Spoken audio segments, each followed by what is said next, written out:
अरे अरे अरे अरे अरे बाद में आना यार, अभी हमने पढ़ाने स्टार्ट कर दिया है जी। तो कैसे हैं आप सभी लोग?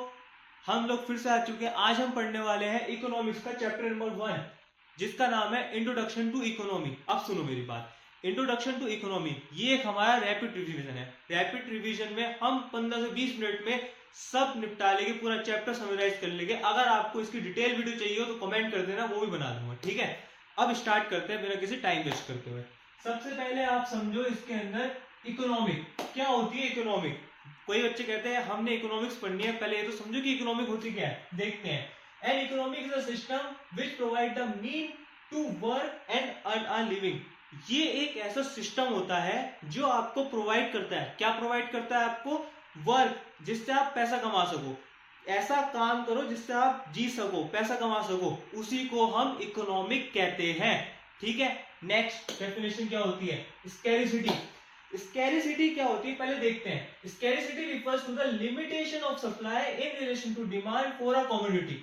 यानी कि इसका मतलब होता है कि हमारे पास सप्लाई बहुत कम है और डिमांड इतनी है। अब इसको समझो, सप्लाई कैसे कम है? हमारे पास रिसोर्स बहुत कम है, आपको भी पता, मुझे भी पता, रिसोर्स बहुत कम है, ठीक है। सप्लाई कम है और लोगों की डिमांड बहुत ज्यादा है कि हम ये भी कर लेंगे, ये भी लाओ, वो भी लाओ। तो इसी चक्कर में स्कैरिसिटी यानी कि कमी है। तो स्कैरिसिटी का मतलब यही होता है, limitation of supply in relation to demand. Demand ज्यादा है और सप्लाई कम है, इसका मतलब यही होता है। नेक्स्ट डेफिनेशन में क्या आती है? Economics problem. अब इकोनॉमिक की प्रॉब्लम कैसे आती है? क्या आती है इकोनॉमिक की प्रॉब्लम हमें? ठीक, सबसे पहली चीज होती है स्कैरिसिटी ऑफ रिसोर्स। भाई हमारे पास रिसोर्स की बहुत कमी है, ये हमें भी पता है। दूसरी चीज अल्टरनेटिव यूज, उस रिसोर्स के कई सारे यूज है। फॉर एग्जाम्पल दूध है, दूध से आप पनीर भी बना सकते हो, दही भी बना सकते हो, कई सारी चीजें बना सकते हो। और दूध तो लिमिटेड है, तो लिमिटेड रिसोर्स के कई सारे यूज है, अल्टरनेटिव यूज। और अनलिमिटेड ह्यूमन वांट्स, और ह्यूमन वांट्स भी बहुत अनलिमिटेड है। समझ रहे, नहीं समझ रहे? ह्यूमन कोई कहेगा मुझे पनीर चाहिए, कोई कहेगा कॉफी चाहिए, कोई कहेगा चाय चाहिए, तो ह्यूमन वांट्स भी बहुत ज्यादा है। तो यही एक इकोनॉमिक्स प्रॉब्लम का कारण है। सबसे बड़े हमारा क्या है कि हमारे पास रिसोर्स कम है, स्कैरिसिटी ऑफ रिसोर्स है। दूसरा क्या है? अल्टरनेटिव यूज है, उसी रिसोर्स के कई सारे यूज है। तीसरी चीज क्या है? अनलिमिटेड ह्यूमन वांट्स है, ह्यूमन वांट्स बहुत सारी है। तो यही इकोनॉमिक्स प्रॉब्लम है। अब आते हैं नेक्स्ट में। नेक्स्ट आता है सेंट्रल प्रॉब्लम ऑफ इकोनॉमिक। क्या सेंट्रल प्रॉब्लम होती है इकोनॉमिक की, देखते हैं। सबसे पहले होती है व्हाट टू प्रोड्यूस। हम क्या प्रोड्यूस करें, इसके बारे में लिख सकते हैं हाउ मच टू प्रोड्यूस। क्या प्रोड्यूस, कितना प्रोड्यूस करे भाई, एक जने के लिए कितना प्रोड्यूस करे, समझ रहे हो ना? तो उसमें कहते हैं हम व्हाट टू प्रोड्यूस। दूसरा आ जाता है हाउ टू प्रोड्यूस, कैसे प्रोड्यूस कर सकते हैं। हम कर सकते हैं लेबर के प्रति भी, है ना, लेबर लगा दे तो हम भी वो चीज प्रोड्यूस कर सकते हैं। या फिर आजकल की जो न्यू टेक्नोलॉजी आई है इंटेंसिव, हम उसके दौरान भी प्रोड्यूस कर सकते हैं। फिर तीसरा आता है फॉर हुम टू प्रोड्यूस, किसके लिए प्रोड्यूस करें। दो टाइप के पीपल होते हैं, आपको भी पता, मुझे पता, दो टाइप के पीपल होते हैं। एक होते हैं रिच पीपल, एक होते हैं पुअर पीपल। तो किसके लिए करें, रिच पीपल के करें या पुअर पीपल के लिए चाहिए, ठीक है। फिर आता है अपॉर्चुनिटी कॉस्ट। अपॉर्चुनिटी कॉस्ट क्या होता है? Opportunity cost is the cost of next best alternative use. Opportunity cost एक ऐसी कॉस्ट होती है जो नेक्स्ट बेस्ट अल्टरनेटिव यूज होता है, यानी कि आपको एक चीज को छोड़ना पड़ेगा अपने नेक्स्ट बेस्ट अल्टरनेटिव यूज के लिए, उसको हम अपॉर्चुनिटी कॉस्ट कहते हैं, ठीक। अब आता है हमारा प्रोडक्शन पॉसिबिलिटी फ्रंटायर। अब इसको समझना, ये क्या कहता है, पहले इसकी डेफिनेशन समझते हैं फिर इसके बारे में समझेंगे। PPF refers to the graphical representation of possible combination of two goods to produce with given resource and technology that can be produced with given resource and technology। देखो अब इसको समझो, इसका मतलब यही होता है, ये एक ऐसा ग्राफिकल रिप्रेजेंटेशन होता है जो कि हमें टू गुड्स के बारे में बताता है। यानी कि इसके अंदर हम सिर्फ दो गुड्स ही प्रोड्यूस कर सकते हैं, ठीक है, कॉम्बिनेशन के साथ, ठीक है। Date can be produce with given resource, और इसके अंदर क्या रहती है, रिसोर्स और टेक्नोलॉजी रहती है। अब इसको आप डायग्राम के थ्रू समझो, देखो क्योंकि ये एक रैपिड रिवीजन है तो मैं इसको आपको टेबल के अंदर तो नहीं समझा सकता, ठीक है। अगर आपको डिटेल वीडियो चाहिए, मैं इसके अंदर आपको हर एक चीज डिटेल में बताऊंगा, आप कमेंट सेक्शन में कह देना चाहिए नहीं चाहिए, नहीं तो रैपिड रिवीजन फटाफट करते कंप्लीट करना, ठीक है। तो देखो इसके अंदर क्या होता है, ये है इसका डायग्राम, समझो। इसके डायग्राम में क्या है, ये मान लो टेक्नोलॉजी है, ये मान लो रिसोर्स है, ठीक है। अब ऊपर वाली डेफिनेशन क्या करें, ये एक ग्राफिकल रिप्रेजेंटेशन है, ठीक है भैया, ग्राफिकल रिप्रेजेंटेशन है, समझ गए। दो गुड्स की कॉम्बिनेशन को कहता है जिससे वो प्रोड्यूस करे गिवन रिसोर्स और टेक्नोलॉजी। अगर रिसोर्स बढ़ेगी तो टेक्नोलॉजी भी बढ़ेगी, रिसोर्स घटेगी तो टेक्नोलॉजी भी घटेगी। मतलब मैंने उल्टा बोल दिया, टेक्नोलॉजी बढ़ेगी तो रिसोर्स भी बढ़ेगी, टेक्नोलॉजी घटेगी तो रिसोर्स भी बढ़ेगी, ठीक है। फिर इसकी डेफिनेशन समझ में आ गई, इसकी डेफिनेशन यही है, इसका मतलब यही है कि टू कॉम्बिनेशन ऑफ गुड को शो करता है। इसके बाद इसको लोग कई नाम से बुला लेते हैं, ठीक है।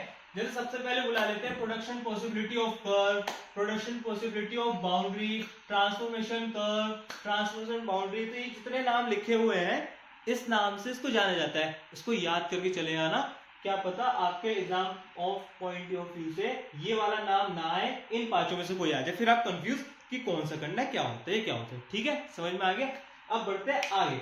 आगे आता है marginal opportunity cost. Marginal opportunity cost क्या कहता है, MOC refers to the number of unit of commodity to sacrifice to gain one additional unit of another commodity। ये रिफर करता है कि हमें एक सैक्रिफाई करना पड़ेगा दूसरी कॉमोडिटी को पाने के लिए। अब मैं आपको बताऊं एक फैक्ट, रैपिड रिवीजन है, ज्यादा डिटेल में नहीं समझाऊंगा।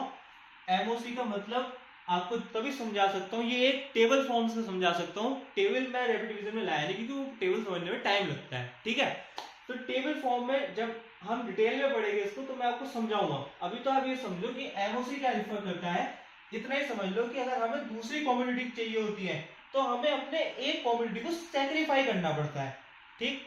अब मैं आपको एक एग्जांपल से समझा देता हूँ, ठीक है। अब एप्पल है और बनाना है, ठीक है। आप पहले 5 एप्पल बनाते थे, आप एक बनाना नहीं बनाते थे, फिर आपने सोचा कि हमें एक बनाना है, ठीक है। अब आपने क्या करा, 4 एप्पल बनाने स्टार्ट करे, एक बनाना, 3 एप्पल बनाने स्टार्ट करे, 2 बनाना। तो इसका मतलब यही होता है कि रिफर करती है आपको सैक्रिफाई करना पड़ता है एक कॉमोडिटी को दूसरी कॉमोडिटी पाने के लिए, ठीक है। अब आता है मार्जिनल रेट ऑफ ट्रांसफॉर्मेशन। ये इसी का ही फॉर्मूला होता है, unit sacrifice upon unit gain, कि कितना आपने सैक्रिफाई करा और कितना आपने गेन करा, उसको हम RAT के फॉर्मूले से रिप्रेजेंट करते हैं, MRT को, ठीक है। अब ये एक डायग्राम देखो, ये एक डायग्राम शो करता है कि ये जो अंदर वाला होता है ये होता है एटेनेबल और बाहर वाला होता है अनएटेनेबल। अब ये आगे आने वाले चैप्टर में आप पढ़ोगे, ये टॉपिक है बजट सेट का जो भी आएगा हमारा। तो इसको ना अब यहाँ बस ऐसे समझ लो कि जो अंदर का पॉइंट होता है वो होता है एटेनेबल, जो बाहर का पॉइंट होता है वो होता है अनएटेनेबल। आगे आने वाले चैप्टर में मैं डिस्कस अच्छी तरीके से करूंगा इसका, ठीक है। फिर इसकी कुछ कैरेक्टरिस्टिक आ जाते हैं और कुछ प्रॉपर्टीज आ जाती है किसकी, PPF की। जैसे PPF स्लोप डाउनवर्ड, PPF का स्लोप जो होता है वो डाउनवर्ड क्यों होता है बताते हैं। There exists an inverse relationship between change in quantity of one commodity and change in quantity of another commodity, ठीक है। इसका मतलब सिंपल भाषा में मैं आपको बताऊं तो इतना ही होता है कि चेंज कर देती है कॉमोडिटी, एक कॉमोडिटी से दूसरी कॉमोडिटी को चेंज होना पड़ता है, ठीक। जैसे कि मैंने आपको एग्जांपल बताया था, इधर देखो इधर, जैसे कि मैंने आपको एग्जांपल बताया था, अगर टेक्नोलॉजी चेंज हुई तो रिसोर्स भी चेंज होगी, अगर टेक्नोलॉजी चेंज हुई तो रिसोर्स भी चेंज होगी। तो यही समझा रहा है।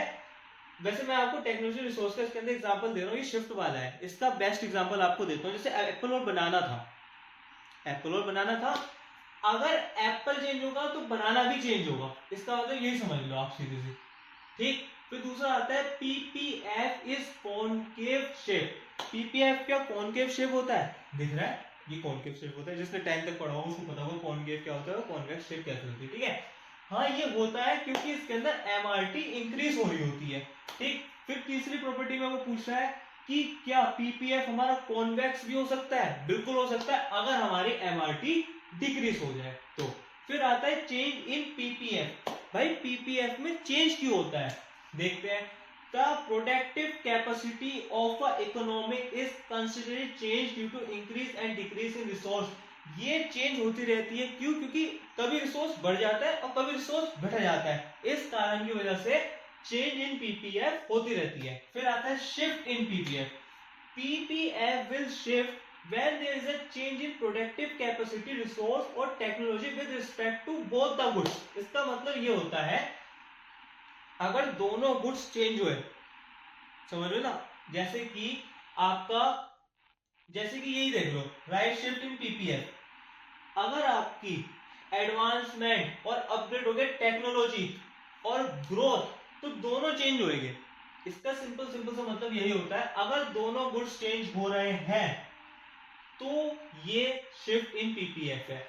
और रोटेशन ऑफ पीपीएफ क्या कहता है? रोटेशन ऑफ पीपीएफ कहता है we rotate when there is a change productive capacity between resource और technology with respect to only one goods. इसके अंदर सिर्फ एक गुड चेंज हो रहा हो तो रोटेशन होता है, और जिसके अंदर दोनों गुड्स चेंज हो रहे हो वो शिफ्ट होता है।